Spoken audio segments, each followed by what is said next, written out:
Tonight live on ESPN, it's the finals of the Southern California Open.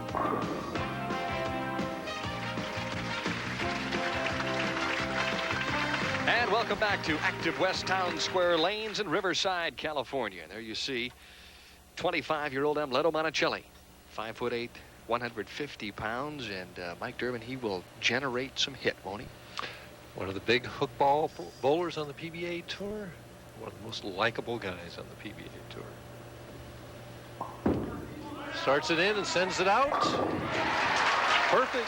Well, he's got to feel a little bit better about that first shot, Mike. After all, in 1985, he led this tournament and then was beaten severely by Dennis Jakes in the championship match, 212 to 146. Ouch. Well, I remember that particular telecast, Dan, and he was playing the same kind of line at that time, only the shot didn't seem to be there the day of the television show, and Dennis Jakes played the third arrow and just bowled very well, and I think Amleto just needed a little more experience, which he has now.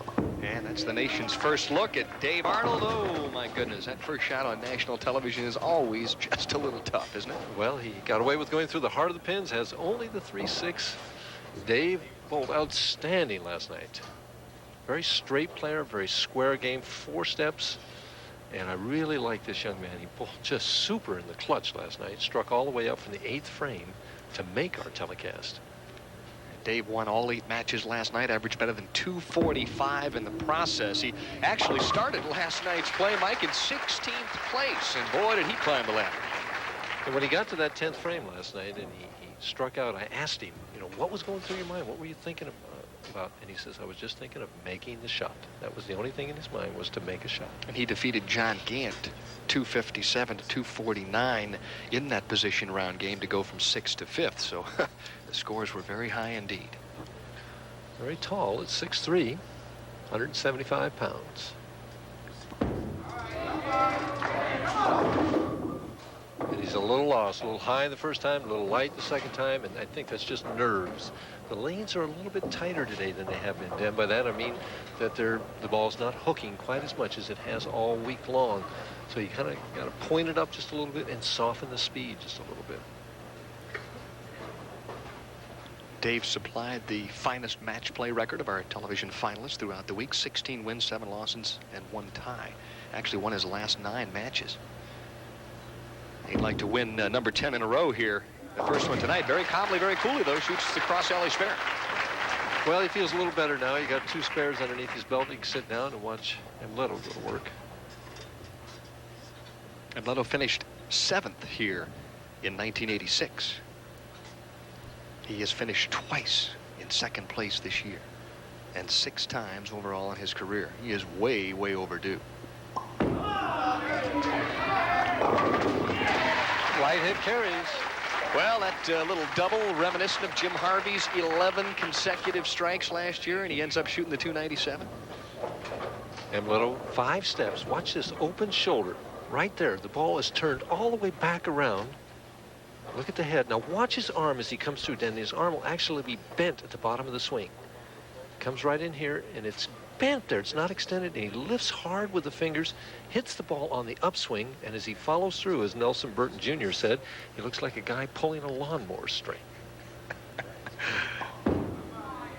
He ripped that one on the left-hand lane. Flush again on lane 45, and Monticelli is off to a very quick start. He is perfect through 3 frames.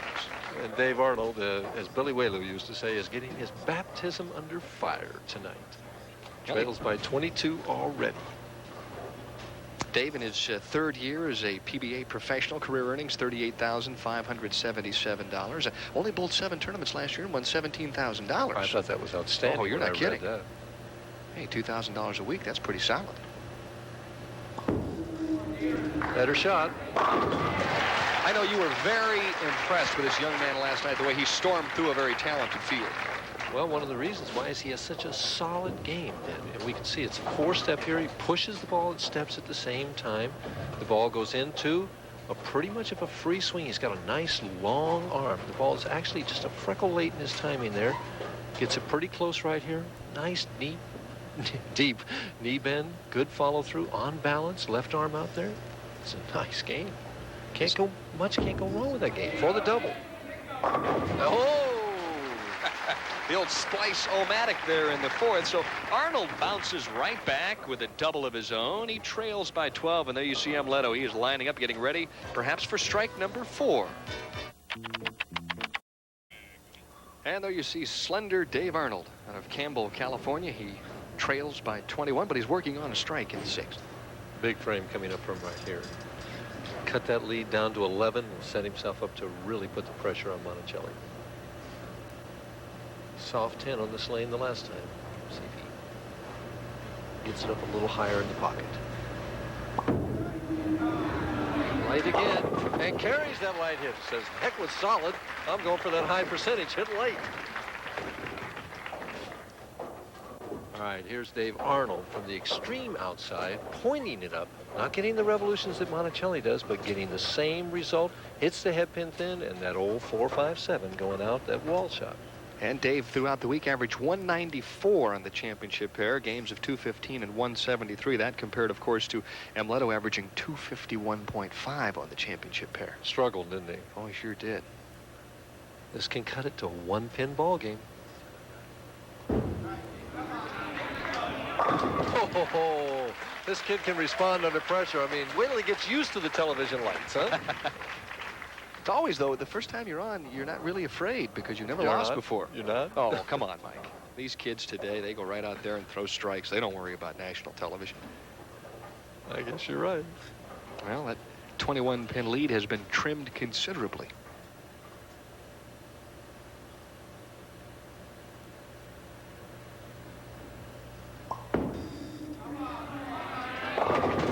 Well, he says if you can hit him thin and carry, so can I. Boy, beautiful strike shot there, but I'll let you go ahead and take this, Mike. With this unusual style. The hand turns all the way back, and then it's a snapping motion right on through. The ball over about that second arrow goes scooting on out to near the channel. Carries the light head. Now the big 9th frame. Up by 11, can bump it right back up to 21 with one more here. Every ball in the pocket so far. Well, somebody yelled, come on, almost too soon. Almost before he threw it, but it didn't seem to bother him. I was going to say, Mike, getting back to one point, Amleto's throwing a lot of strikes here, but last night, if you can believe it, he picked up the 3.479 and then went out the rest of the way and shot 280, and that kind of vaulted him onto the show. It really did. It was in the 2nd or 3rd game of the evening round. And well, that was we'd unbelievable. hardly even seen that split left. We happened to be sitting right there, and then he made it. Well, brought down the house. Dave Arnold, once again, will try and answer the call, answer the challenge. Now the phone is ringing. Let's see if he can answer it.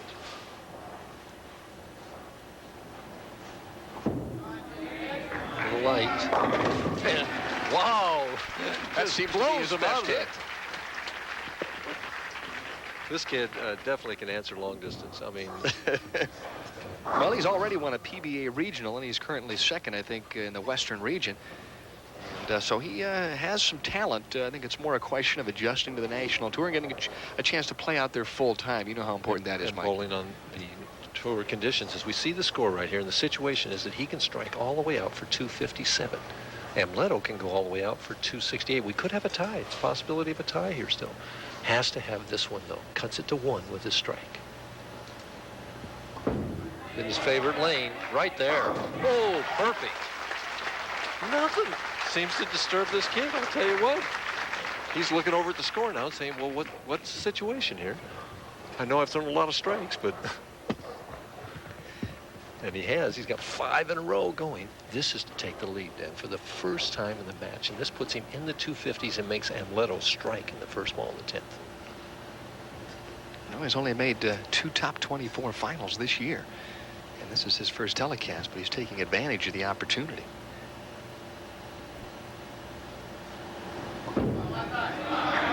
Light knocks that 10 pin out of there. Those are the same hits that he had last night in the 10th frame, that half pocket hit. And when you see that 10 pin snap out of there like that, you know that the bowler had good finger lift, because that's what knocked that 6 pin will tell you. When it lays in the channel, you didn't quite catch it. This is important here too. The strike on the fill ball gives him the full count of 257. He's up by 9 pins. If he gets this strike, he forces Amleto to get 2 to beat him.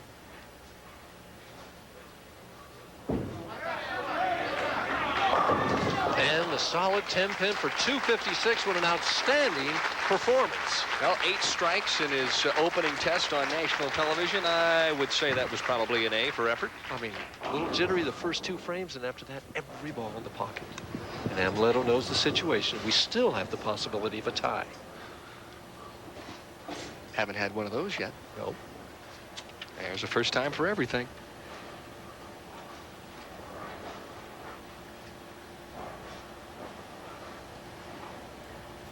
Little extra time. And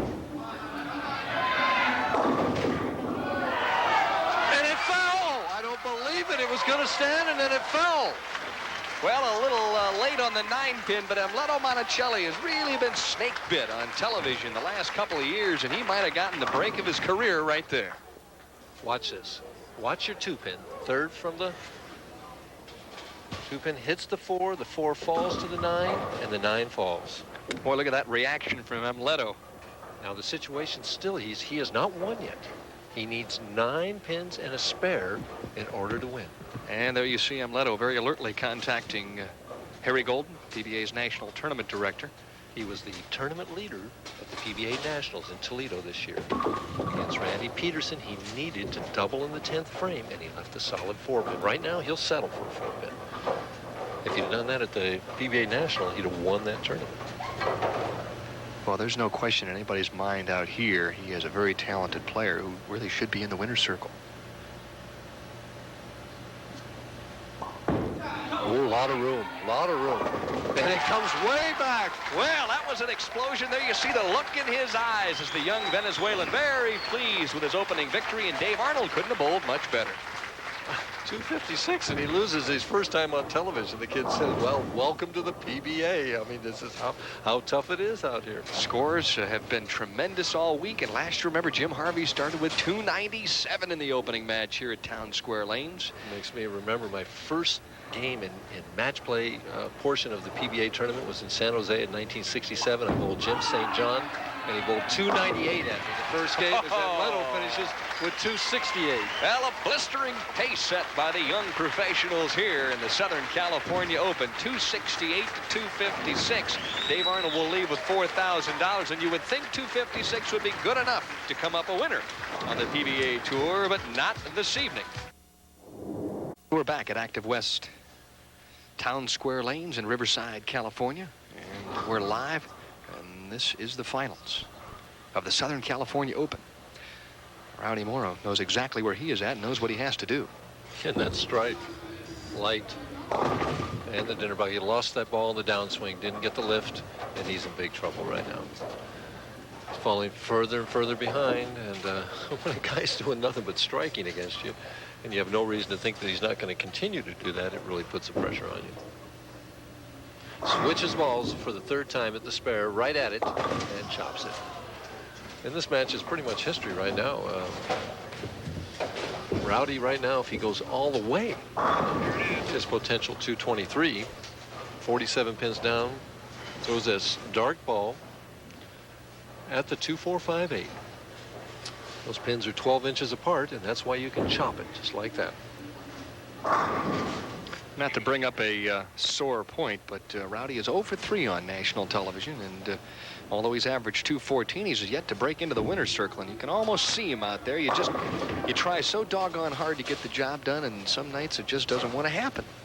Well, winning that first game on television I know can be tough. Winning a game on television a lot of times can be tough. As I told you one time before, I went from 1972 to 1979 without winning a game on television. And then suddenly I broke loose and won a bunch of them. When did the psychoanalysis start? Was it 74, 75, or about when? When did that all start? Well, I wasn't bowling full time, so it didn't bother me that much when until about 77 or 78. Hey, I'm convinced you could hire a full-time shrink out here, couldn't you? Yeah, well, I guess what it did start was when I bowled 268 and didn't win. So, well, that'd send you to the couch. Amleto with a commanding 47-pin lead. Just needs to keep the ball in the lane, basically. Keep his concentration up high. Lack of speed again. Just a little lapse of concentration and not keeping that speed up. Mike, describe Amleto's game a little bit. He holds the ball up high, but then brings it down before he even starts to move. Well, with Amleto, again, it's all natural athletic ability. Obviously, he didn't read how to bowl like that in a textbook, but he is just a natural athlete. He was a great soccer player, and he does it all on instinct and natural athletic ability. Would you compare him at all to, say, a player like Mark Roth, another guy who is a real field player? Because a lot of times Mark will take 7 steps, 6 steps, maybe 5. It just depends on, I guess, what feels good at the time. Well, I think Amleto watched Mark as he was growing up, as we see another replay of his unique style and that hand opening up that shoulder wide open, which you don't recommend because it's so hard to get it back closed. Let's see if he closes it up. He got it all the way back. Question is, will he be able to do that when he's 35?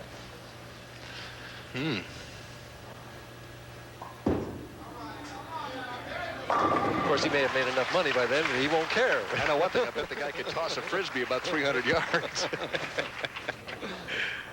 Oh, he's an interesting guy to watch. Really one of the most well-liked players out here. And I think, although you want to see each and every player that makes the telecast win a tournament, I know there are quite a few folks pulling for Amleto Monticelli. Well, if Rowdy Morrow doesn't strike on this ball, Amleto doesn't even need to show up for the 10th frame. Well, that's a solid professional shot, bouncing back in the clutch. And even though it's always darkest before the dawn, Rowdy Morrow with an excellent shot there in the 9th frame. Rowdy's potential 213. Right now, Amleto has 208 if he doesn't throw another ball. So, again, he must strike here in order to keep it even somewhat interesting. Rowdy, the top seed earlier this year at the Fairlanes tournament, and lost there. So it's only a question of time before this guy ends up with a PBA national victory. There you see a shot a little high, leaves the 4 pin. Well, he's going to finish 4th here, get a good paycheck, and go on to Tucson, Arizona next week and hope to do better there. And he'll collect $5,000 for his efforts this week. Not a bad week's work. Nope, and when you consider the fact that he's already made 43, he's just shy of $50,000, by far and away his best year ever on the PBA Tour. And he's got almost half the year left, so Rowdy could make a good $75,000, $80,000 this year, or maybe even more. Well, he bowled so well last night. As a matter of fact, he defeated Brian Voss, I should say, in the position round game last night. Was too far behind at that stage, but boy, he started with the first 7 last night. This guy can bowl.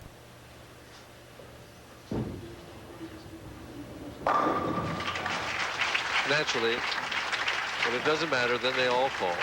193.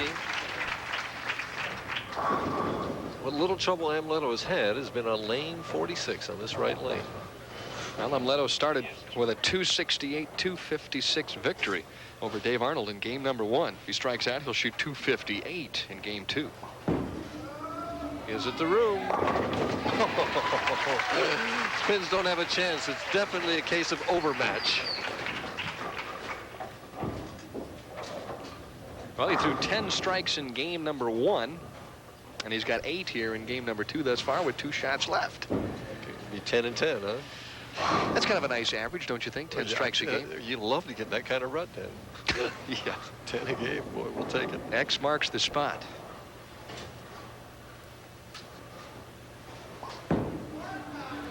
One more.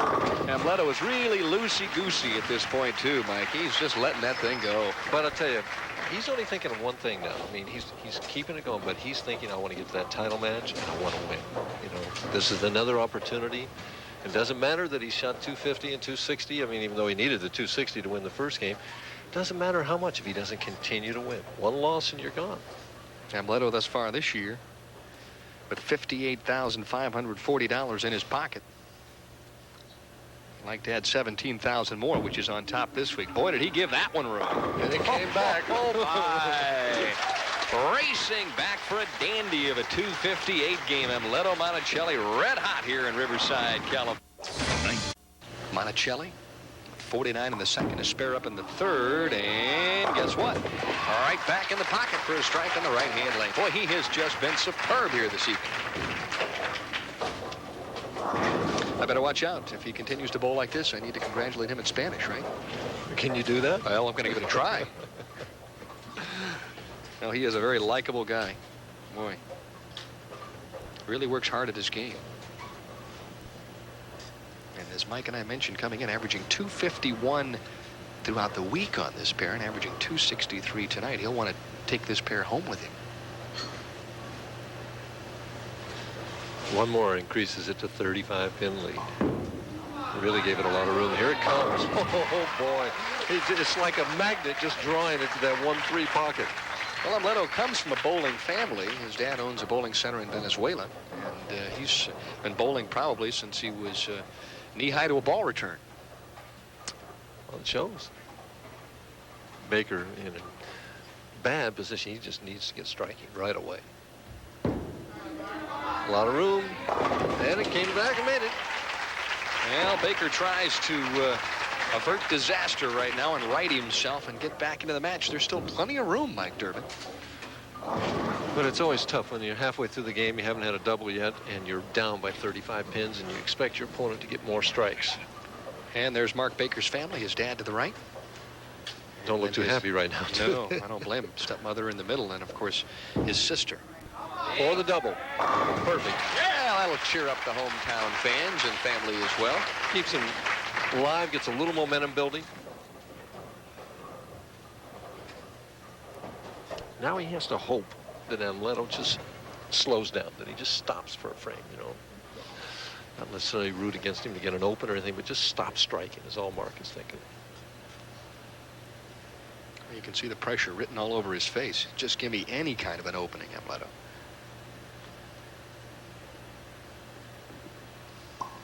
A lot of room.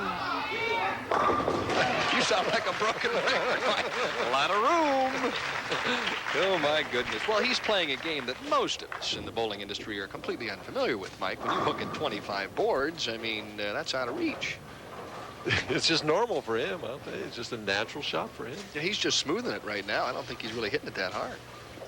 It's amazing, too, to me. His span is very wide as well. You would think with as much pressure as he's got on his shoulder and his wrist that he might cut down on the span a little bit, but he really stretches out. Let's get all the lift that he can, and he does. Looks like a choir boy, doesn't he? One more. High. Uh-oh. Broke up the split. Big break there because that ball just hooked about 2 feet too soon on the lane. A little bit soft with the speed, or it could be that we're getting a little overreaction now. But the ball just hooked just a little bit too soon. He gets it in the same area as we can see here. But watch it as it goes down the lane. Starts biting too quick now, and right there you know it's going high. Look at that label turnover. Look at that break. He gets knocking that 6-pin out of there. I was going to say, it takes a couple of breaks to win. And on the 2 occasions he's thrown the ball through the nose tonight, he's broken up those splits. That's what you need. And Amleto settles in, gets comfortable with the fact that he leads by 33. Stay tuned, Amleto will. Mark Baker finds himself trailing by 33, but he's working on a double. If he strikes twice, Mike, we're right back in the match. Well, he's got to take them one at a time. Kind of a cliche, but still has to do it that way. Here it comes. Baker can strike. When he gets himself together emotionally and gets his emotional stability right there, he can throw a lot of strikes. You just can't throw a bowling ball any more powerfully or better than this. It's a very muscled swing, but he gets it right in time with heavy fingers. The ball finishes hard right over that 17th board at the pocket. All 10 pins in the pin. Mike, would you compare Mark Baker to perhaps a player like Jim Godman? Similar.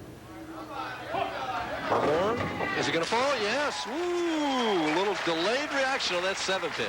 Yeah, a little hand slapping there. High-fiving himself almost that time. The vibration from the slap knocked it over there at the end. As he comes in very thin, gives it a lot of room. He says, hurry, ball. And the head pin hits. I don't know what pin that was, whether it was the 8 or the 4 that knocked that 7 over. It means business. So a 4-bagger. Now it's a 13-pin game as Amleto steps up in the 8th.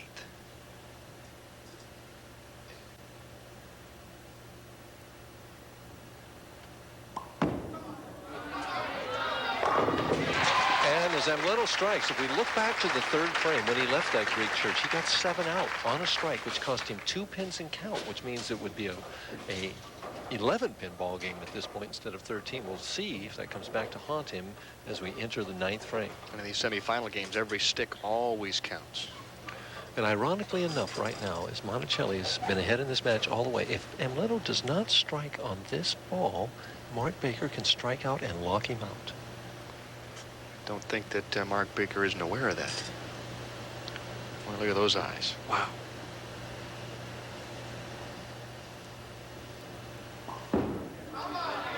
And See the extra loft on that particular shot, and then he kind of the icy stare. You're going to go down. Boy, you know, those South Americans, they got that hot blood. And boy, Watch out. Amleto is really keying it up now. Watch how far he gets it over the foul line here. Look at the dots. Out to the dots, which are 5 to 6 feet out on the lane. And then the 7-pin almost stands here. Just kind of slides off. Wow. Baker. It's like a one-hopper to the shortstop. Boy, Amleto. Baker has to strike. And 5-3-6. Cut it short. No follow-through. Looked like he stood up a little bit on the shot, too. That's what pressure will do to you a lot of times. And there you can see Mark obviously realizing he made a mistake. And now the burning question is, can he still bail it out? The way Amleto has been striking could be difficult. Has to make this first. He's got a breath of life. 222 is his potential if he goes all the way. Amleto's going at a 237 pace. If he strikes out, Amleto would leave some kind of 7-pin split or something of that nature, like the 6-7-10 or something. We could have even a tie match. Well, anything can happen, and usually will during the PBA televised finals. That's what makes it so exciting. Has to have this one. A lot of room, too much room. Oh. 1, 2, 4, 6, 10, and Amleto is going to be bowling Brian Voss For the title. for the title. Absolutely amazing. Last night, Mark Baker threw 8 strikes in one game and had 3 5 counts as well. He watches it, and he knew immediately. That was out to lunch from the get-go. How about the conversion? Not quite. Well, Mark Baker obviously disappointed. And Amleto Monticelli continues the march to the top. And we might as well mention it right now. If he were to strike out in this game and shoot 257, he is on track to be give Nelson Burton Jr.'s record a challenge. Yeah, but you told me not to mention that. Oh, he really threw that one out there. And it didn't make it this time, the 2-8. I think he might have been testing the waters that time, Mike, to see how far he could throw it right or no. No, I think it was our fault. Yeah. Speak for yourself now. Come on. Nevertheless, with a spare and a strike, it's 235, so the scores are coming down a little bit, but still he's bowling at an excellent pace. By the way, Nelson Burton Jr.'s record is 1,050 for 4 games. Well, he's a Hall of Famer. You can understand how he could shoot 1050. Wasn't that in St. Louis? That was in front of the hometown fans, too. Correct. Oh, boy. Correct. So Amleto Monticelli from Venezuela, breathing a little easier, realizing that at this point, after 6 years on the PBA Tour, that he's within grasp of his first PBA title. Well, this is where Mats Carlson did it here last year. Maybe Amleto can do it in the same bowling center 1 year, almost to the day later. That's right. It was July 2nd last year. Well, that was Rip City on the right-hand lane, so a 40-pin victory, 235 to 195, and that's the 3rd straight player that Amleto Monticelli has disposed of here at Active West Town Square Lanes in Riverside, California, as he is in the hunt in search of PBA title #1 here in Southern California. And coming up next, he'll be matched up with the tournament's top seed. There you see 235 to 195. Amleto Monticelli is about as hot as you can get. And the title match coming up next. There you see him. Brian Voss, the top seed. He's 0 for 6. Will tonight be his lucky night? Stay tuned. All right, here we go. Brian Voss on the left-hand lane, 28 years of age. And it's interesting, Brian said that he liked to have to throw the strike, so he's picked to finish on lane 46, figuring that if he has to throw that clutch double, he can do it. Well, that's the way to start. Well, he's got him dancing on the deck on the left-hand lane, and boy, that's got to relax you a little bit, Marshall, to start off with a strike. Absolutely. I like to get off to a good start. I don't like to have to throw the strike late in the game. I like to get it out of the way very, very quickly. Amleto Monticelli shooting .761 for the opening 3 games. Needs 289 to tie Nelson Burton Jr., so he better not miss too often. Don't count him out. Well, he can't miss from here on out if he's going to do anything with the record. You know, when Brian starts the match like that, there's a calculated risk when you choose that way to start first, that your opponent opens up with a double, and suddenly, before you even can wipe your glasses, you're 10 pins behind. Marshall, what's your normal philosophy there? Do you like to start or finish? I like to finish first and let the opposition have to make the shots. See, all the great ones did that. Weber, that was his philosophy. Sure, Marshall's won 20 times, including 2 Firestones, so he knows how to win. And Leto Monticelli trying to learn how to win on the PBA Tour, though, for 6 second-place finishes. And he says, I can't start any better than that. Well, characteristically, Marshall, this has been a high-scoring house. Why? I think you know, it's a combination of the good lane service and the PBA lane maintenance people put out a kind of shot that both right-handers and left-handers can score pretty big on. It's a very, very accommodating surface. Most of the players played out this week as well, right, Marshall? Yeah, absolutely. And when you play the outside trajectory, you get the big carry. Voss needs the strike to stay with him. And does. Oh, we're in for a dogfight here, Mike. Voss really, the last couple of trips from the top-seeded spot, has bowled pretty doggone well and just come up empty-handed. As there you see Brian Voss. Yep, they like to call him Cupcake out here on the national tour. We're speaking of the ladies, of course. A very popular figure. The unfortunate times that you're speaking of is in Cleveland this year. Brian was the top seed, and he struck out in the 10th frame to force Ferraro to do the same, and Dave Ferraro did it, and then he needed a double in the 10th frame to win in Las Vegas. Got the first one and left that awful 10 pin. Awful from his standpoint. Light breaks down the 2-4-5 for only the 2-4. A little more speed and loft and not quite as clean a release that time. Do you think perhaps maybe he got a little bit keyed up after the first 2 shots? Absolutely. Now watch it here. The thumb just doesn't get out real clean. He gets it way out on the lane, almost to the dots, and it breaks late. No or very little turn. Easy spare. Brian told me in the practice session before the telecast that he was going to have to stay nice and slow. If he got a little quick with his feet or quick with the ball, it was going to sail on him, and I think that's what happened there. Well, the lanes are a little bit tighter today, and that's exactly what he's trying to do, but sometimes it's hard to do under that kind of pressure. Oh, absolutely. I think Amleto is really needs to get these next couple of strikes and put the heat on Brian early. Well, there you see the graphics. 3 straight victories for Leto Monticelli, and all in convincing fashion.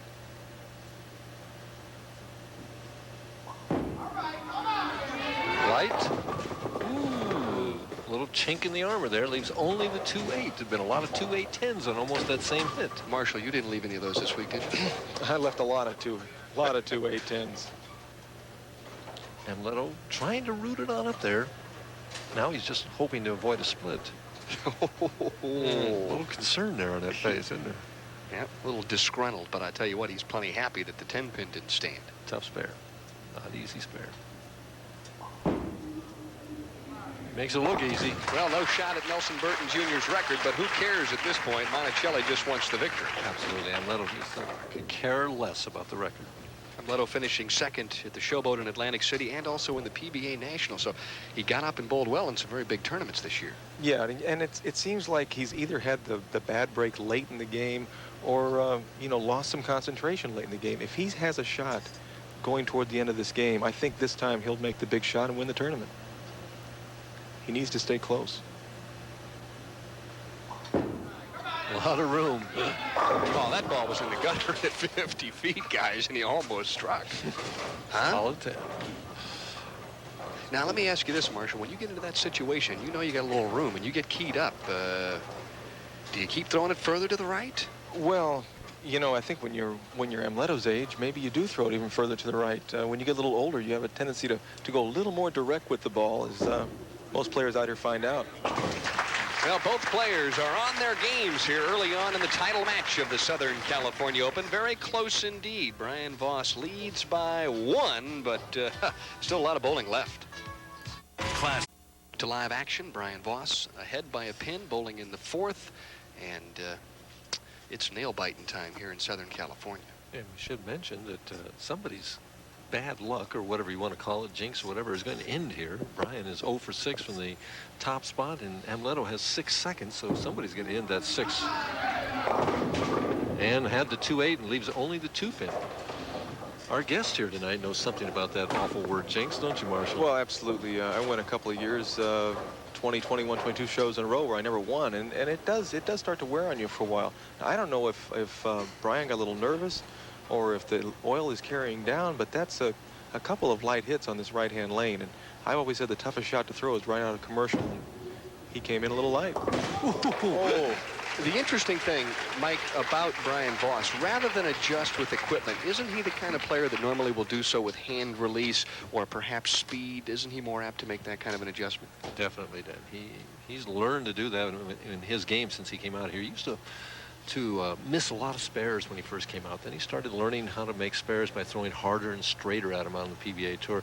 He's really refined his game. Then he hooked the ball quite a bit for a while. Now he's more like a straight shooter nowadays. He's not getting that great big hook, but he's sure getting the results. And we're even Steven now through 4 frames. Remember, he wants to stay slow. And that's the result when he does. Now, a little hop, skip, and a jump from Brian Voss, who is currently ranked 9th in money earnings this year with better than 61,000. Nice free swing. A little bit of a swing out there. Clean release that time. No turn at all. But the ball finishes half pocket, knocks that 10 right out with a good finger lift.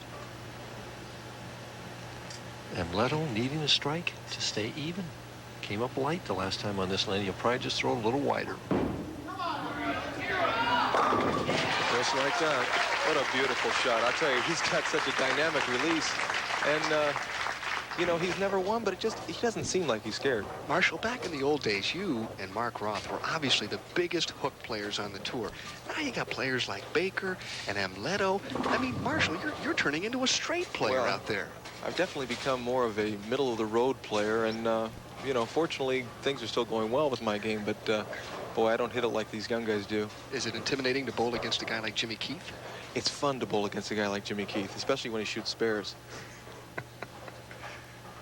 Boy, it's tense here. For the lead. Oh, out to the one board almost, and it came back. That was flush city, too. What a great shot. See, and question about that. And he gets the finish on that lane. Now watch this. That ball is going to start right around the 9th or 10th board as he drifts left, the open shoulder, snaps it out there, goes about the 8th board, and watch it get out just almost a 1 there, about 2. And now watch it go over 15 boards in the last 10 feet. Oh, he's really got some juice on that shot. It's kind of interesting. You have one player going fairly straight, the other using every board on the lane. And they're both striking. Voss for a double in the 6th, and boy, does he need it now. A little slower that time, a little slower ball speed. Both times. And you see, even with the slower ball speed, the ball is just barely making it up to the pocket. Is he excited about this shot? Oh, look at that head. Yes, sirree. You can see the determination on his face. I mean, both players are working so hard to get this monkey off their back, and they're both carrying it. Re-rack on 45. Let's say first one for Brian Voss. We should tell our viewers that each player is allowed 3 and only 3. If they use up the 3 and then want another one, as long as there's 10 pins standing at the other end of the lane, they got to shoot it.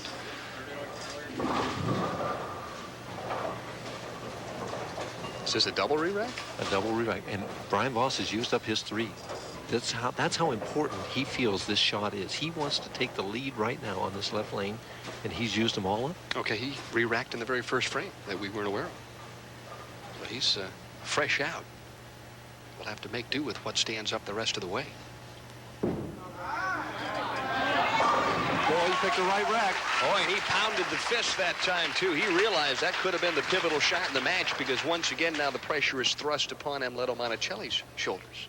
I don't think the rack made any difference with that shot. He just threw it so high flush that he was going to carry 10 anyway. Yeah, Leto, but you need the confidence. Out of it now. And Leto's taking 1 re-rack. Down 10, 7th frame.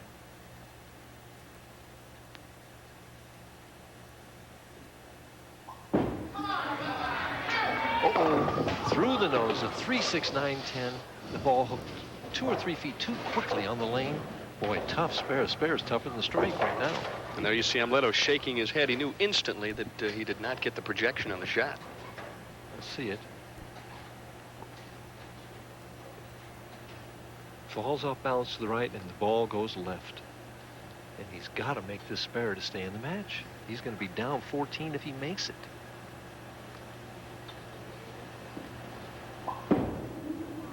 And doesn't make it, boy. And Well, Amleto has done that. That's his first open frame in 4 games, almost 4 games now, but it couldn't have come at a worse time. It was a key. It was a key shot. He needed that shot to stay even with Brian, and you know, now he's really dug himself a big hole. But it's not over. Marshall, how does your mental game change between a semifinal game and a title game for your first match? Well, you know, if you've never won before, it's a very, very big difference. You know, not just winning the difference between the first and second place prize money, but you know, Firestone and all that goes with it. So it's a big, big mental load. Well, Monticelli will try and scratch his way back into the match, gives it plenty of room, and strikes on lane 45. So never say die to the youngster from Venezuela. Well, the way he's hitting lane 45, if he can get a strike on 46, he's still potential 231. Right now, Voss is going in a 227 clip. So the old adage, it's not over until the fat lady sings, is still going here. But Brian is up 26 pins, and he wants to really slam the door on him right now. And he loves this bowling center. He finished 3rd here last year. He lost to Dave Husted in the semifinal game.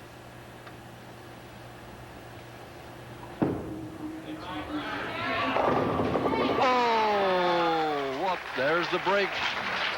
That's unbelievable. I mean, right now, if I'm Brian Voss, I'm saying there's no way I can lose. Comes in light. Looked like a good shot, but the ball doesn't make it. The 1 pin does not hit the 2, but comes back off the wall. I think that was the 4 pin that fell into the 2, between the 2 and 8. And Brian says, all right. And he's saying that. You can see that look on his face. Right. He's saying there's no way I can lose. He's probably going to stuff this one to the gills. Plus, right he's here. probably thinking, hey, you owe me a couple, too. Absolutely. There it is. Ah, and off to the races goes Brian Voss, who is really trying to end a very unhappy era in his book. An 0-for-6 start from the top spot, and there's nothing worse, probably mentally, out here on the tour than to lead an event and get beat on the show. No, absolutely. I've Speaking, two I've guys speaking experienced from experience there, right? Yeah, we've experienced both of those, and you know, Amleto's now he's got it. It was just that one shot, and it's just kind of a shame, but he'll be back.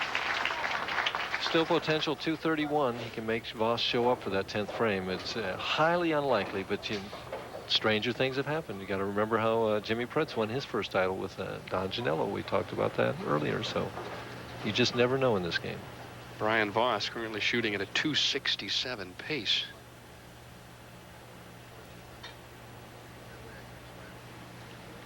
Got to have this one to have any prayer. And he does. Boy, it's amazing. Just one errant shot. He can wind up with 9 strikes in this game and almost be shut out in the 10th frame. One more, though, puts him in the 230 bracket. It would force Brian to at least mark with a decent count in the 10th frame. I mean, he could open in the 10th frame and win with a high count, but if he got a big split.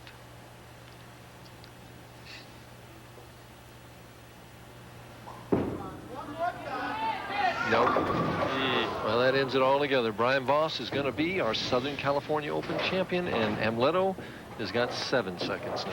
Boy, it's so tough. You know, you climb, you scale that mountain, you get just to the top where you want to get to the peak and look over the other edge and take a nice full view, and the footing slips a little bit, and you end up somewhere down about halfway down the mountain. I know, poor Amleto. You know, he's bowled so good so many times, but you know, he needed to make a good shot in the 7th. He came up short. Brian got the break that maybe he's deserving of, because he has had a lot of tough breaks. And now it doesn't make any difference. He's happy. He's won from the top seed, and I'm sure he'll probably do it again.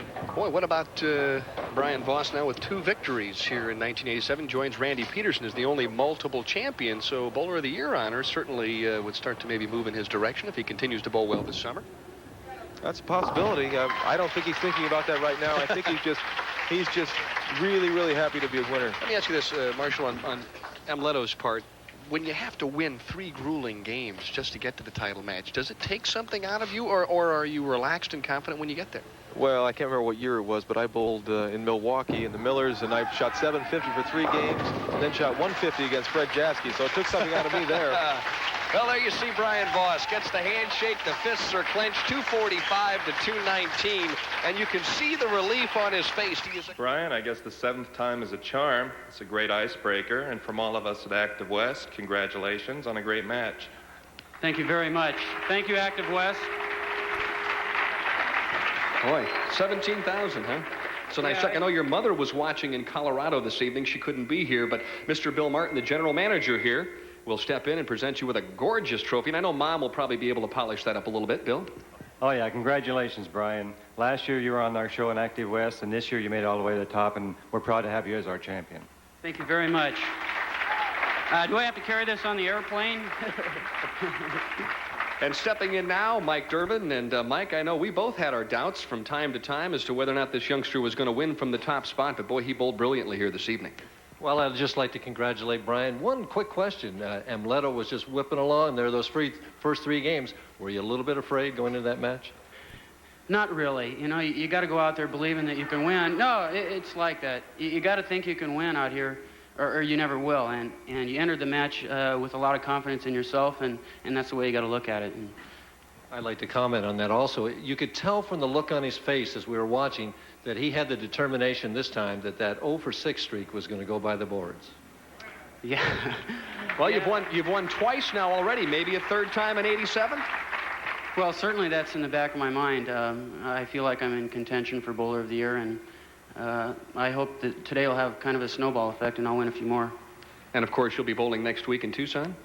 Next week is a good tournament for, I think Miller's our sponsor once again, and that's a big tournament. Yeah, I'm looking forward to that. And they got plenty of money on top. It's $140,000 worth, but this is the Southern California Open winner for 1987. How about a final round of applause as we say goodbye from Riverside, California.